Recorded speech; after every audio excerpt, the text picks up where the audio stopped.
Hi. இன்றைக்கி நம்ம கிளாஸில் என்ன பார்க்க போகிறோன்னா இம்ப்ளிசிட் ஃபங்க்ஷன் தான் பார்க்க போகிறோம். ஸோ அதுக்கு முன்னாடி வெரி ஃபர்ஸ்ட் வந்து டிஃப்ரென்ஷியல் ஈக்குவேஷனுக்கான பேசிக் ஃபார்முலா நமக்கு தெரிஞ்சிருக்கணும். ஓகேவா? ஸோ நான் இங்கே வந்து சம் இம்பார்ட்டண்ட் ரிசல்ட் மட்டும் எழுதியிருக்கேன். பேசிக் ஃபார்முலா எக்ஸ் பவர் என்னை டிஃப்ரென்ஷியேட் பண்ணால் n into X power n minus ஒன்று இ பவர் ஏஎக்ஸை டிஃப்ரென்ஷியேட் பண்ணால் இந்த மாதிரி லாகு சைன் டேனுன்னு ரொம்ப சின்ன விஷயங்கள் மட்டும்தான் டிஃப்ரென்ஷியேஷன் பண்ணால் என்ன கிடைக்கும் அப்படிங்கிறத எழுதி வச்சுருக்கேன். ஓகேங்களா? இதெல்லாம் நீங்கள் நோட் பண்ணி வச்சுக்கோங்க, பைகட் பண்ணி வச்சுக்கோங்க. நமக்கு ஞாபகம் இருந்தால் தான் நம்ம டக்குன்னு ப்ராப்ளம் போட முடியும். ஸோ ஓகே, இது எல்லாத்தையும் நீங்கள் மெமரி பண்ணிக்கணும். கான்ஸ்டண்ட்டை டிஃப்ரென்ஷியேட் பண்ணால் 0 தெரியும். யூவி ரெண்டு ஃபங்க்ஷன் வந்து ப்ளஸ் ஆர் மைனஸில் இருந்தால் தனித்தனியாக டிஃப்ரென்ஷியேட் பண்ணிக்கலாம். யூவின்னு இருந்தால் இது ப்ராடக்ட் ரூலு. யூ வச்சுக்கிட்டு வியை டிஃப்ரென்ஷியேட் பண்ணணும், அப்புறம் வி வச்சுட்டு யூவை டிஃப்ரென்ஷியேட் பண்ணணும். யூ பை வி அப்படின்னா கோஷன்ட் ரூல் யூஸ் பண்ணணும். அப்போ ஃபஸ்ட்டு டினாமினேட்டர் வச்சுட்டு நியூமரேட்டரை டிஃப்ரென்ஷியேட் பண்ணணும், மைனஸ் நியூமரேட்டரை வச்சுட்டு டினாமினேட்டரை டிஃப்ரென்ஷியேட் பண்ணி டினாமினேட்டர் ஹோல் ஸ்கொயர் எழுதணும். இதுதான் கோஷன்ட் ரூல். ஓகேவா? எப்போ ப்ராடக்ட் ரூலும் கோஷன்ட் ரூலும் எழுதுவோன்னா யூவின்னு ரெண்டு ஃபங்க்ஷன் இருக்குது, ரெண்டுமே ஃபங்க்ஷன் ஆஃப் எக்ஸாக இருக்குது, நம்ம எக்ஸை பொறுத்து டிஃப்ரென்ஷியேட் பண்ண போகிறோம் அப்படிங்கும்போது ப்ராடக்ட் ரூல். ஓகேவா? எதை பொறுத்து டிஃப்ரென்ஷியேட் பண்ண போகிறோமோ அதை பொறுத்து யூவும் வியும் ஃபங்க்ஷனாக இருந்தது அப்படின்னா நம்ம அதை ப்ராடக்ட் ரூல் யூஸ் பண்ணிப்போம். அதே மாதிரி யூ பை வி, இப்போ எக்ஸை பொறுத்து டிஃப்ரென்ஷியேட் பண்ணுறோன்னா மேலேயும் எக்ஸ் இருக்கணும், கீழேயும் எக்ஸ் இருக்கணும். அப்படி நியூமரேட்டரும் டினாமினேட்டர் ரெண்டுமே எக்ஸ் இன்வால்வ் ஆகி இருந்ததுன்னா எக்ஸை பொறுத்து டிஃப்ரென்ஷியேட் பண்ணால் U by V method use பண்ணிக்கணும். புரியுதா? ப்ராடக்ட் ரூலும் கோஷன்ட் ரூலும் எப்போ யூஸ் பண்ணுறோன்னு நம்ம எந்த வேரியபிளை டிஃப்ரென்ஷியேட் பண்ண போகிறோமோ அந்த வேரியபிள் ப்ராடக்ட்டில் இருந்ததுன்னா ப்ராடக்ட் ரூலு, கோஷன்ட்டில் இருந்தால் கோஷன்ட் ரூல். அவ்வளோதான், சிம்பிளாக சொல்லணுன்னா. ஓகேவா? இப்போ நம்ம இம்ப்ளிசிட் ஃபங்க்ஷன் கான்செப்டுக்குள்ளே போகலாமா? இப்போது இம்ப்ளிசிட் ஃபங்க்ஷன் தெரியணும்னா ஃபஸ்ட்டு உங்களுக்கு வந்து எக்ஸ்பிளிசிட் ஃபார்ம் தெரியணும். எக்ஸ்பிளிசிட் ஃபார்ம் தெரிஞ்சால் தானே அதுக்கும் இதுக்கும் இருக்கிற டிஃப்ரென்ஸ் தெரியும். இப்போது நான் எக்ஸ்பிளிசிட் நான் என்னன்னு எழுதுகிறேன் ஃபஸ்ட்டு. இப்போது எக்ஸ்பிளிசிட்னா ஒன்றுமே இல்லை, நீங்கள் டேரெக்டாக டிஃப்ரென்ஷியேட் பண்ணுறதா எக்ஸ்பிளிசிட்டுக்குள்ளே வரும். ஓகேவா? சரி, இப்போது நான் என்ன எழுதுறேன்னா y equal to X square. அதாவது ஒய் எப்படி இருக்குன்னா எனக்கு எக்ஸ்பிளிசிட்டாக தெரியுது ஒய்ங்கிறது என்ன அப்படிங்கிறது. இவங்க கொடுத்துட்டாங்க பாருங்கள், Y equal to X square அப்படின்னு எக்ஸ்பிளிசிட்டாக எனக்கு கொடுத்துட்டாங்க. இதுதான் ஒய்யோடைய வேல்யூன்னு. இப்போ டிஒய் பை டிஎக்ஸ் கேட்டாங்கன்னா நீங்கள் என்ன பண்ணுவீங்க? இதை டிஃப்ரென்ஷியேட் பண்ண போகிறோம் with respect to x. D போட்டால் ஆர்டினரி டிஃப்ரென்ஷியல் ஈக்குவேஷன், ஓடிஇ. ஓகேவா? Ordinary differential equation. டின்னா ஆர்டினரி டிஃப்ரென்ஷியல் ஈக்குவேஷன். ஓகேவா? மேலே இருக்க ஒய்ங்கிறது எந்த ஃபங்க்ஷனை டிஃப்ரென்ஷியேட் பண்ண போகிறோம் அப்படிங்கிறது. புரியுதா? நியூமரேட்டரில் இருக்க ஒய், இந்த ஒய்ங்கிற ஃபங்க்ஷனை தான் டிஃப்ரென்ஷியேட் பண்ண போகிறோம். எதை பொறுத்துன்னா எக்ஸை பொறுத்து. கீழே இருக்கிறது எதை பொறுத்து டிஃப்ரென்ஷியேட் பண்ணுறது. ஓகேவா? இப்போ இதுக்கு மீனிங் என்னது? ஒய்யை டிஃப்ரென்ஷியேட் பண்ண போகிறோம் வித் ரெஸ்பெக்ட் டு எக்ஸ். ஓகேவா? சரி, இப்போது இதை டிஃப்ரென்ஷியேட் பண்ணணுன்னா நான் எக்ஸ் பவர் என் ஃபார்முலாவா? எக்ஸ் பவர் என்னன்னா உங்களுக்கு என்ன ஃபார்முலா தெரியும்? n into X power n minus one, அதான டிஃப்ரென்ஷியேஷன் ஃபார்முலா. அப்போ என்னுக்கு பதிலாக 2 இருக்கா? அப்போ என்ன வரும்? 2 into X power 2 minus one, that is 2x. இதுதான் dy பை dxோடைய வேல்யூ இல்லையா? இது வந்து எக்ஸ்பிளிசிட் ஃபார்ம். அதுவே இம்ப்ளிசிட் அப்படின்னா ஒய் வந்து டைரெக்டாக கொடுத்துருக்க மாட்டாங்க. ஃபார் எக்ஸாம்பிள் இப்போ X square Y square equal to 2ன்னு இருக்கும். ஓகேவா? இதுதான் ஒய் ஈக்குவல் டு அப்படின்னு உங்களுக்கு எந்த ஃபார்மேஷனும் இருக்காது. ஒய் வந்து டைரெக்டாக கொடுக்காம உங்களுக்கு வந்து செப்பரேட்டாக அது வந்து டைரெக்டாக இல்லாமல் ஒரு ஹிடன் இல்லை இருக்கும். ஓகேவா? அதுக்குள்ளே தான் இருக்கும், நீங்கள் கண்டுபிடிக்கிற மாதிரி இருக்கும். டைரெக்டாக ஒய் ஈக்குவல் டு அப்படின்னு இருக்காது. சரியா? சரி, இப்படி இருக்கும்போது நம்ம என்ன பண்ணோன்னா இம்ப்ளிசிட் ஃபங்க்ஷன், அதாவது இம்ப்ளிசிட்டாக இருக்கும். அதாவது எக்ஸ்பிளிசிட்டாக எனக்கு ஒய் இதுதான் அப்படின்னு கொடுத்துருக்க மாட்டாங்க. சரியா? இப்போ இதில் டிஒய் பை டிஎக்ஸ் கண்டுபிடிக்க சொன்னாங்கன்னா என்ன பண்ணும்? முதல்ல எக்ஸ் ஸ்கொயரை டிஃப்ரென்ஷியேட் பண்ணுமா, டேர்ம் பை டேர்ம் இதில் டிஃப்ரென்ஷியேட் பண்ணணும். எக்ஸ் ஸ்கொயரை டிஃப்ரென்ஷியேட் பண்ணால் 2x ப்ளஸ் ஒய் ஸ்கொயரை டிஃப்ரென்ஷியேட் பண்ணால் 2y. ஆனால் எனக்கு என்ன பண்ணணும்? ஒய்ங்கிறது என்னன்னு தெரியாது இல்லையா? ஒய் எக்ஸ்பிளிசிட்டாக தெரிஞ்சால் தானே நீங்கள் அதை டிஃப்ரென்ஷியேட் பண்ணுவீங்க. இப்போ ஒய்ங்கிறதும் என்ன சொல்லியிருக்காங்க இங்கே? ஒய்ங்கிறது ஃபங்க்ஷன் ஆஃப் எக்ஸ்ன்னு சொல்லியிருப்பாங்க. அதாவது ஒய் வந்து எக்ஸை பொறுத்து தான் இருக்கும். ஆனால் ஒய்னா என்னன்னே இவங்க டேரெக்டாக சொல்லலை இல்லையா? அப்போ என்ன பண்ணும்? இதை 2y பண்ணிவிட்டு மறுபடியும் dy by dx equal to கான்ஸ்டன்ட்டுங்கிறதுனால டிஃப்ரென்ஷியேட் பண்ணால் 0. புரிஞ்சிச்சா? எப்போல்லாம் வந்து எனக்கு வந்து ஃபங்க்ஷன் ஆஃப் ஃபங்க்ஷன் இருக்கும்போது அதாவது ஒய் ஸ்கொயர் இல்லையா, ஒய் ஸ்கொயரை டிஃப்ரென்ஷியேட் பண்ணும்போது 2y, ஒய்ங்கிறது என்னது மறுபடியும் ஃபங்க்ஷன் ஆஃப் எக்ஸ். எப்போல்லாம் நம்ம டிபெண்ட் வேரியபிள், ஒய்ங்கிறது என்னதுங்க டிபெண்ட் வேரியபிள், ஓகேவா. எக்ஸுங்கிறது இண்டிபெண்ட் வேரியபிள். இண்டிபெண்ட்னா எக்ஸுக்கும் எக்ஸை வந்து நீ சேஞ்ச் பண்ணும்போது ஒய் மாறாது, ஆனால் எக்ஸை சேஞ்ச் பண்ணும்போது ஒய் மாறும். அதான் டிபெண்ட் வேரியபிள். எக்ஸை டிபெண்ட் பண்ணி தான் இந்த ஒய் இருக்கும், ஓகேவா. அப்போ எக்ஸை நீங்கள் 1 2 3ன்னு மாற்றுறீங்கன்னா அதுக்கேற்ற மாதிரி ஒய்யோட வேல்யூ மாறிக்கிட்டே இருக்கும். அதான் டிபெண்ட், ஓகேவா. ஆனால் எக்ஸை வந்து ஒய்யை பொறுத்து மாறணும்னு அவசியம் இருக்காது, சரியா. இங்கே வந்து இம்ப்ளிசிட் ஃபங்க்ஷனில் X independent variable, Y dependent variable. ஏன்னா ஒய் என்னன்னு சொல்லியிருப்போம் ஃபங்க்ஷன் ஆஃப் எக்ஸை பொறுத்து தான் ஒய்யே இருக்குது. அதனால் எக்ஸை பொறுத்து தான் ஒய் இருக்கிறதுனால ஒய் என்னது டிபெண்ட் ஆன் எக்ஸை பொறுத்து இது டிபெண்ட் ஆகிருக்குன்னு அர்த்தம், ஓகேவா. எப்போல்லாம் டிஃப்ரென்ஷியேட்டில் ஒரு டிபெண்ட் வேரியபிளை டிஃப்ரென்ஷியேட் பண்ணுறோமோ அப்போல்லாம் என்ன பண்ணணும், நம்ம செயின் ரூல் தான் அப்ளை பண்ணணும், ஓகேவா. அப்போ ஒரு தடவை ஒய் ஸ்கொயரை பண்ணும்போது 2y வரும், மறுபடியும் ஒய்யை பண்ணும்போது எனக்கு என்ன வரும் dy/dx. அதாவது ஒய் என்னன்னு எக்ஸாக்டாக எனக்கு இங்கே தெரியாது, ஒய் என்ன இருந்தாலும் நான் டிஃப்ரென்ஷியேட் பண்ணணும் வித் ரெஸ்பெக்ட் டு எக்ஸை படி, அதனால நான் dy/dxன்னு இங்கே எழுதிக்கிட்டேன், புரியுதா. இதுவே ஒய் இங்கே என்னன்னு டேரெக்டாக கொடுத்துருந்தாங்கன்னா நீங்கள் டேரெக்டாக இங்கே டிஃப்ரென்ஷியேட் பண்ணிக்கலாம். ஆனால் ஒய் என்னன்னு இங்கே டேரெக்டாக கொடுக்கல இல்லையா, அதனால நான் என்ன பண்ணிக்கிறேன், நீங்கள் ஒய் எந்த ஃபங்க்ஷனாலும் எடுத்துக்கோங்க, நான் அதை டிஃப்ரென்ஷியேட் பண்ணி எழுதிப்பேன், அதுதான் dy/dx. இப்போ நமக்கு என்ன தேவை, இது மட்டும்தான் தேவை. அப்போ மீதி எல்லாம் அந்த சைடு கொண்டு போயிடலாமா. அப்போது dy/dx ஈக்குவல் டு இந்த ப்ளஸ் டம் அந்த பக்கம் போனால் -2x ஆகிருக்கும், இது இங்கே மல்டிபிள் பண்ணிகிட்ருக்கு, அந்த பக்கம் போனால் டிவைட் பண்ணும். அப்போ 2 கேன்சல் ஆகிடும் இல்லையா. அப்போ ஆன்சர் என்ன வரும் -x/y. அவ்வளோதாங்க, புரிஞ்சிச்சா. இம்ப்ளிசிட் ஃபங்க்ஷன்னா என்ன பண்ணணுன்னு, எக்ஸ்பிளிசிட்னா டேரெக்டாக ஒய் இதுதான் அப்படின்னு கொடுத்துருப்பாங்க, அதனால் நீங்கள் அதை மட்டும் டிஃப்ரென்ஷியேட் பண்ணிட்டா போதும். இம்ப்ளிசிட்னா ஒய் என்னன்னு டேரெக்டாக கொடுத்துருக்க மாட்டாங்க, அதனால் ஒரு டேர்மாக டிஃப்ரென்ஷியேட் பண்ணணும். இங்கே கண்டிப்பாக இம்ப்ளிசிட்டில் என்ன பண்ணணும், நம்ம செயின் ரூல் யூஸ் பண்ணுவோம். ஏன்னா இம்ப்ளிசிட் வந்து டிபெண்ட் வேரியபிளை டிஃப்ரென்ஷியேட் பண்ணுற மாதிரி வரும். எங்கெங்கெல்லாம் டிபெண்ட் வேரியபிளை டிஃப்ரென்ஷியேட் பண்ணுறோமோ அங்கெல்லாம் செயின் ரூல் அப்ளை பண்ணணும். ஃபர்ஸ்ட் ஆஃப் ஆல் செயின் ரூல்னால் என்னென்னு சொல்லவா.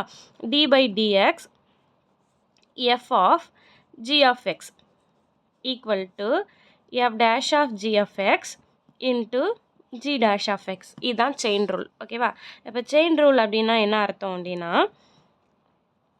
ஃபங்க்ஷன் ஆஃப் ஃபங்க்ஷன், அதாவது ஒரு ஃபங்க்ஷனுக்குள்ளே ஒரு ஃபங்க்ஷன் இருக்கும், ஓகேவா. 2 ஃபங்க்ஷன் இருக்கும். இதை நான் என்ன எஃப்ங்கிறத என்ன பண்ணிக்குவேன் அப்படின்னா அவுட்டர் ஃபங்க்ஷன், வெளியே இருக்கு இல்லையா, அதனால் அவுட்டர் ஃபங்க்ஷன் எடுத்துக்கலாம். ஜிங்கிறது உள்ளே இருக்கிறதுனால இன்னர் ஃபங்க்ஷன் எடுத்துக்கலாம், ஓகேவா. அப்போது நான் என்ன பண்ணுறேன், ஒரு ஃபங்க்ஷனுக்குள்ளே ஒரு ஃபங்க்ஷன் இருக்குது, இதை தான் டிஃப்ரென்ஷியேட் பண்ண போகிறோம். அப்போது ஃபஸ்ட்டு அவுட்டர் ஃபங்க்ஷனை டிஃப்ரென்ஷியேட் பண்ணணும், எஃப் டேஷு. உள்ளே இருக்க இன்னர் ஃபங்க்ஷனை டிஸ்டர்ப் பண்ணக்கூடாது, அப்படியே வச்சுக்கணும். அப்போ f dash of g of x into இங்கே இன்னர் ஃபங்க்ஷனை டிஃப்ரென்ஷியேட் பண்ணால் என்ன வரும் ஜி டேஷ் ஆஃப் எக்ஸ். புரிஞ்சிச்சா. ஃபஸ்ட்டு அவுட்டர் ஃபங்க்ஷனை டிஃப்ரென்ஷியேட் பண்ணணும், அப்புறம் இன்னர் ஃபங்க்ஷனை டிஃப்ரென்ஷியேட் பண்ணணும், அதுதான் செயின் ரூலு. அவுட்டர் ஃபங்க்ஷனை டிஃப்ரென்ஷியேட் பண்ணும்போது இன்னர் ஃபங்க்ஷனை டிஸ்டர்ப் பண்ணக்கூடாது, அப்படியே வச்சுக்கணும். அப்புறம் இன்னர் ஃபங்க்ஷனை மட்டும் செப்பரேட்டாக டிஃப்ரென்ஷியேட் பண்ணிக்கணும், சரியா. இப்போ இந்த செயின் ரூலுக்கு மட்டும் நான் ஒரு எக்ஸாம்பிள் சொல்லவா. இப்போ sin 2xன்னு இருக்குதுன்னு வச்சுக்கோங்க. இது எப்படி இங்கே பாருங்கள், இது நார்மல் மெத்தட் கிடையாது. sin x மட்டும் இருந்துச்சுன்னா, sin xன்னு மட்டும் இருந்ததுன்னா, y ஈக்குவல் டு sin xன்னு இருந்துச்சுன்னா நீங்கள் இதை டேரெக்டாக டிஃப்ரென்ஷியேட் பண்ணிக்கலாம். dy/dxங்கிறது என்னது உங்களுக்கு இங்கே sin xை பண்ணால் cos x. இது நார்மல் மெத்தட். ஆனால் இங்கே எக்ஸை தவிர்த்து வேறு ஏதாவது ஒரு ஃபங்க்ஷன் வந்துருந்துச்சுன்னா அது கண்டிப்பாக சைன் ஒரு ஃபங்க்ஷன், உள்ளே இருக்கிறது ஒரு function of function, chain rule தான் அப்ளை பண்ணணும், ஓகேவா. நார்மல் எக்ஸ் இருந்ததுன்னா அது நார்மல் மெத்தட். எக்ஸை தவிர்த்து வேறு என்ன இருந்தாலும் 2x, √x, 1/x அந்த மாதிரி e⁴x, log xன்னு உள்ளே வந்து இதுக்குள்ளே சொல்கிறேன். எக்ஸுக்கு பதிலாக வேறு என்ன டேர்ம் இருந்தாலுமே நீங்கள் என்ன பண்ணிடணும், செயின் ரூல் தான் அப்ளை பண்ணணும். ஏன்னா சைனுங்கிறது ஒரு ஃபங்க்ஷன், எக்ஸுன்னு மட்டும் இருந்துட்டால் ஓகே, எக்ஸை தவிர்த்து வேறு என்ன இருந்தாலும் அது ஒரு ஃபங்க்ஷன், அப்போ 2 ஃபங்க்ஷனாக ஆகிடும், சரியா. அப்போ சைன் 2xன்னு இருக்குது, எக்ஸ் இல்லை இல்லையா. அப்போ 2xன்னு இருந்தாலும் என்ன பண்ணுவோம், செயின் ரூல் தான் அப்ளை பண்ணோம். அப்போ செயின் ரூல்னால் இதுதான் என்னுடைய அவுட்டர் ஃபங்க்ஷன், இது வந்து என்னுடைய இன்னர் ஃபங்க்ஷன், ஓகேவா. அப்போ ஃபஸ்ட்டு அவுட்டர் ஃபங்க்ஷன் தானே டிஃப்ரென்ஷியேட் பண்ணணும்.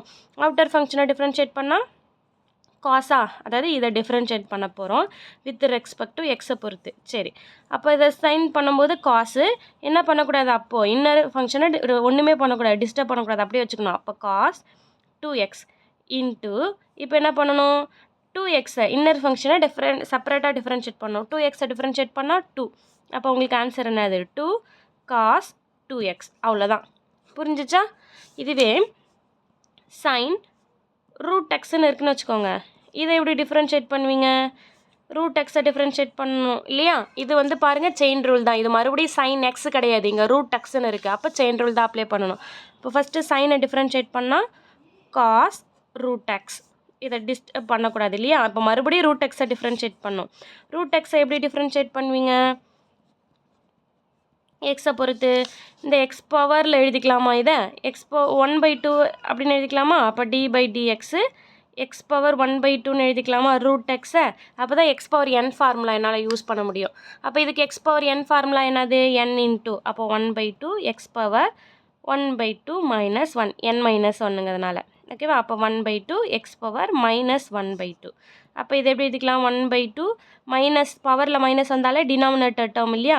எக்ஸ் பவர் 1/2ன்னு எழுதிக்கலாம். இதை ரூட் எக்ஸ்னு மறுபடியும் எழுதிக்கலாமா? அப்போ 2 ரூட் எக்ஸ் தான். ரூட் எக்ஸை டிஃப்ரென்ஷியேட் பண்ணால் 1/2 ரூட் எக்ஸ். அப்போ 1/2 ரூட் எக்ஸ், அவ்வளோதான். புரிஞ்சிச்சா? இதுதான் வந்து என்னது செயின் ரூலு. இந்த மாதிரி சைனுக்கு மட்டும் இல்லை, காசுக்கு, லாகுக்கு, இ பவருக்கு எல்லாமே அதுதான் ஃபார்முலா. இது செகண்ட்னு வச்சுக்கோங்களேன். இப்போ தேர்டு ஒன்று d by d x e power 2xன்னு வச்சுக்கோங்க. ஓகேவா?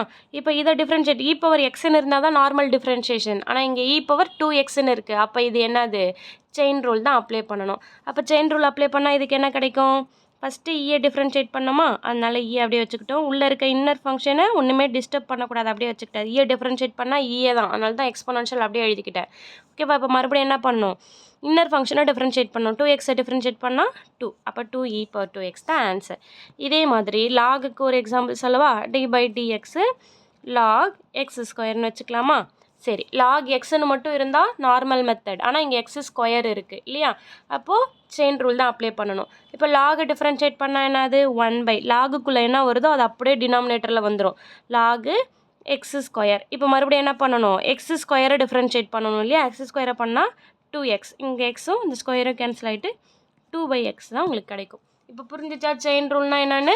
செயின் ரூல்னால் எக்ஸு மட்டும் இருந்தால் நார்மல் மெத்தடு, எக்ஸை தவிர்த்து வேறு என்ன வந்தாலும் உங்களுக்கு என்னென்ன செயின் ரூல் தான் அப்ளை பண்ணணும். ஓகேவா? சரி, இப்போது நம்ம இம்ப்ளிசிட் ஃபங்க்ஷனுக்குள்ளே அதை தான் அப்ளை பண்ணுறோம். ஒய் ஸ்கொயரை டிஃப்ரென்ஷியேட் பண்ணும்போது 2y இன்ட்டு மறுபடியும் ஒய்யை டிஃப்ரென்ஷியேட் பண்ணுறோம். அதனால தான் dy பை dx = 0ன்னு வந்துச்சு. புரிஞ்சிச்சா?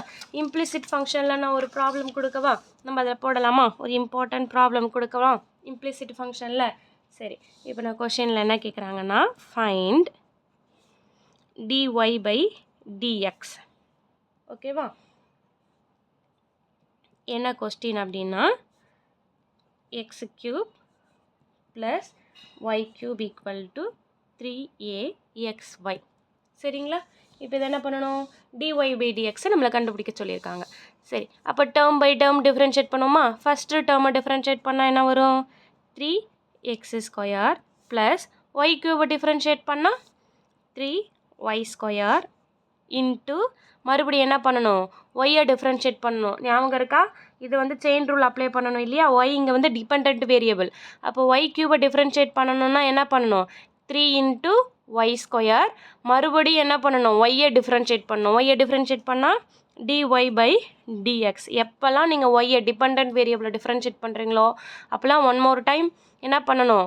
ஒய்யை டிஃப்ரென்ஷியேட் பண்ணணும். அதான் dy பை dx. அப்போது ஒய் எங்கெங்கெல்லாம் வருதோ அங்கெல்லாம் என்ன வரும்? dy பை dxும் சேர்ந்து வரும் டிஃப்ரென்ஷியேட் பண்ணும்போது. சரிங்களா? சரி, இப்போ பாருங்கள், இப்போ இதை டிஃப்ரென்ஷியேட் பண்ணலாமா? எக்ஸு 3aங்கிறது கான்ஸ்டன்ட்டு, அதனால அதை ஒன்றும் பண்ண வேண்டாம், அப்படியே வச்சுக்கலாம். இப்போ xy மட்டும் டிஃப்ரென்ஷியேட் பண்ணலாம். பாருங்கள், எக்ஸ் நம்ம என்ன பண்ண போகிறோம்? எக்ஸை பொறுத்து தான் டிஃப்ரென்ஷியேட் பண்ண போகிறோம் இல்லையா? இப்போ அதில் பாருங்கள், எக்ஸை டிஃப்ரென்ஷியேட் பண்ணுறோம். ஓகே, ஒய்ங்கிறது என்னது? ஃபங்க்ஷன் ஆஃப் எக்ஸ் இல்லையா? இங்கே அப்போ இது என்னது? UV method. ரெண்டு ஃபங்க்ஷன் இருக்குது, ரெண்டுமே எக்ஸை பொறுத்து இருக்குது. இது எக்ஸு, இங்கே எக்ஸே இல்லையா ஒய் அப்படின்னு யோசிக்கக்கூடாது. ஒய்ங்கிறது என்னது? ஃபங்க்ஷன் ஆஃப் எக்ஸ்ன்னு சொல்லிட்டோம் இம்ப்ளிசிட் ஃபங்க்ஷனில். இம்ப்ளிசிட்டில் ஒய்ங்கிறது என்னது? ஃபங்க்ஷன் ஆஃப் எக்ஸ் இல்லையா? அப்போ ஒய்யும் எக்ஸை பொறுத்து தான் இருக்குது. என்ன டேரெக்டாக கொடுக்காம இந்த ஒய்க்குள்ளே எக்ஸு போய் உட்காந்துருக்கு, அது என்னன்னு நமக்கு டேரெக்டாக தெரியாது, அவ்வளோதான். சரியா? அப்போ எக்ஸு ஃபங்க்ஷன் ஆஃப் எக்ஸ் தான், எக்ஸ் தான், ஒய்யும் ஃபங்க்ஷன் ஆஃப் எக்ஸ் தான். அப்போ ரெண்டுமே எக்ஸை பொறுத்து இருக்குது. அப்போ ரெண்டு ப்ராடக்ட்டில் இருந்தால் நம்ம என்ன பண்ணுவோம்? ப்ராடக்ட் ரூல் யூஸ் பண்ணிக்குவோமா? இங்கே ஒய் தான் இருக்குது, அதனால ப்ராடக்ட்டுன்னு கன்ஃபியூஸ் ஆகிக்காதீங்க. ஒய்ங்கிறது இங்கே ஃபங்க்ஷன் ஆஃப் எக்ஸுங்கிறதுனால ஒய்யும் எக்ஸை பொறுத்து தான் இருக்குது. அப்போ இதை ப்ராடக்ட் ரூல் தான் யூஸ் பண்ணணும். சரியா? அப்போ ப்ராடக்ட் ரூல்னால் ஃபஸ்ட்டு என்ன பண்ணுவீங்க? எக்ஸ் அப்படியே வச்சுக்கிட்டு ஒய்யை டிஃப்ரென்ஷியேட் பண்ணுவோமா? அப்போ எக்ஸை வச்சுக்கிட்டு ஒய்யை டிஃப்ரென்ஷியேட் பண்ணால் dy பை dx ப்ளஸ் இப்போ ஒய்யை வச்சுக்கிட்டு எக்ஸை டிஃப்ரென்ஷியேட் பண்ணால் 1 அவ்வளோதான். சரியா? சரி, இப்போ பாருங்கள் இதில் என்ன உனக்கு 3x square plus 3y square into dy by dx equal to 3a x dy by dx plus y அவ்வளோதான். சரியா? இப்போ நமக்கு என்ன தேவை? dy பை dx தான் கண்டுபிடிக்கணும். அப்போ dy பை dxலாம் ஒரு பக்கம் கலெக்ட் பண்ணிக்கலாமா? மீதியெல்லாம் அந்த பக்கம் கொண்டுட்டு போயிடலாமா? ஏன்னா எனக்கு dy பை dx தானே தேவை. அப்போ அதெல்லாம் ஒரு பக்கம் ஆர்கனைஸ் பண்ணுறோம். அப்போ என்ன வரும்? இந்த டேர்மை மட்டும் இங்கேயே வச்சுக்கலாம், இதை அந்த பக்கம் கொண்டு போயிடலாம். இதை இங்கேயே வச்சுருந்தா என்ன வரும்? 3y square dy by dx. இங்கே dy பை dx ஒரு டேர்ம் இருக்கு இல்லையா? இதை 3 உள்ள மல்டிபிள் பண்ணிக்கோங்க. என்ன வரும்? இங்கே ப்ளஸில் இருக்குது, இந்த பக்கம் போனால் மைனஸ். அப்போ minus 3a X dy by dx. புரிஞ்சிச்சா? இந்த 3a நான் உள்ள மல்டிபிள் பண்ணிக்கிட்டேன். 3ax dy by dx equal to இங்கே என்ன இருக்குது? இந்த ஒரு டேர்ம் இருக்குது. இந்த 3a இதுக்கும் தான் மல்டிபிள் பண்ணணும் இல்லையா? 3a இந்த டேர்முக்கு ரெண்டு டேர்முக்குமே மல்டிபிள் ஆகும். இந்த டேர்முக்கு மல்டிபிள் பண்ணி இங்கே எழுதிட்டேன். அடுத்தது இந்த டேர்முக்கு மல்டிபிள் பண்ணணும். அப்போ 3ay இல்லையா? 3ay அந்த பக்கம் இருக்குது. இப்போ இந்த பக்கம் எக்ஸ்ட்ரா இருக்கிறது என்னது? 3x ஸ்கொயர் ப்ளஸில் இருக்கா? அது அந்த பக்கம் எடுத்துகிட்டு போனால் மைனஸ் ஆகிடும். அப்போ மைனஸ் 3x ஸ்கொயர். ஓகேவா? சரி, இப்போ நமக்கு என்ன தேவை? dy பை dx தான் தேவை. அதை மட்டும் காமனாக வெளியே எடுக்கலாமா? அப்போ dy பை dx காமனாக வெளியே எடுத்தால் என்ன வரும்? 3y ஸ்கொயர் minus 3ax equal to 3ay minus 3x square. அவ்வளோதான். புரிஞ்சிச்சா? இதுலேருந்து dy பை dx மட்டும் வெளியே எடுத்துக்கிட்டேன். ரிமைனிங் டேர்மு இங்கே 3y ஸ்கொயர், இங்கே 3ax equal to 3ay minus 3x square. அவ்வளோதான். சரிங்களா? சரி, அப்போ dy by dx equal to உங்களுக்கு என்ன கிடைக்கும்? 3ay minus 3x square by இந்த டேர்மு 3y ஸ்கொயர் மைனஸ் 3ax. அவ்வளோதான். இப்போ 3 எல்லாத்துலேயும் காமனாக இருக்கா? அப்போ 3ஐ கேன்சல் பண்ணிடலாமா வெளியே எடுத்து? அப்போ dy பை dx உங்களுக்கு ஃபைனலாக என்ன கிடைக்கும்? ay minus x square by y square minus ax. அவ்வளோதான். புரிஞ்சிச்சா? இதுதான் உங்களுடைய dy பை dx. இது ஆர்டினரி டிஃபரன்ஷியல் ஈக்குவேஷன். இதுவே பிடியில் பண்ணால் என்னவாக இருக்கும் அப்படிங்கிறத நெக்ஸ்ட் கிளாஸில் பார்க்கலாம். சரியா? இந்த ஆர்டினரி டிஃபரன்ஷியல் ஈக்குவேஷனில் இம்ப்ளிசிட் புரிஞ்சிச்சா? இது ரொம்ப இம்பார்ட்டன்ட் ப்ராப்ளம், பார்த்துக்கோங்க. எக்ஸ் கியூபை first term by term differentiate பண்ணணும். 3x ஸ்கொயர் ஒய் கியூபை டிஃப்ரென்ஷியேட் பண்ணால் 3y ஸ்கொயர். எங்கெல்லாம் ஒய் வருதோ அங்கெல்லாம் என்ன பண்ணணும்? மறுபடியும் இன்னொரு தடவை பண்ணணும் இல்லையா? ஏன்னா ஒய் டிபெண்ட் வேரியபிள். அப்போ dy பை dx கிடைக்கும். ஈக்குவல் டு 3aங்கிறது கான்ஸ்டன்ட்டு, xyங்கிறது யூவி மெத்தடில் டிஃப்ரென்ஷியேட் பண்ணிக்கிறோம். கான்ஸ்டண்ட்டை பொறுத்த வரைக்கும் 2 ரூல் இருக்கும். கான்ஸ்டண்ட்டை டிஃப்ரென்ஷியேட் பண்ணணும்னா ஓகேவா? டிஃப்ரென்ஷியேட்னு கான்ஸ்டன்ட், அதாவது கான்ஸ்டண்ட்டை டிஃப்ரென்ஷியேட் பண்ணும்போது வித் வேரியபிளோட வருதா வித்தவுட் வேரியபிளான்னு பார்க்கணும். ஓகேவா? ஒன்று வித் வேரியபிள் கேஸு, இன்னொன்று வித்தவுட் வேரியபிள் கேஸு. ஓகேவா? வித்தவுட் வேரியபிளாக செப்பரேட்டாக வந்திருக்கு கான்ஸ்டன்ட் அர்த்தம். செப்பரேட் கான்ஸ்டண்ட்டாக இருந்தால் டிஃப்ரென்ஷியேட் பண்ணால் 0, அவ்வளோதான். இது வேறே பிரச்சனை இல்லை. வித் வேரியபிள் வந்துச்சுன்னா ஒரு ஆள் வந்து துணைக்கு கூட்டிகிட்டு வந்திருக்க மாதிரி. சரியா?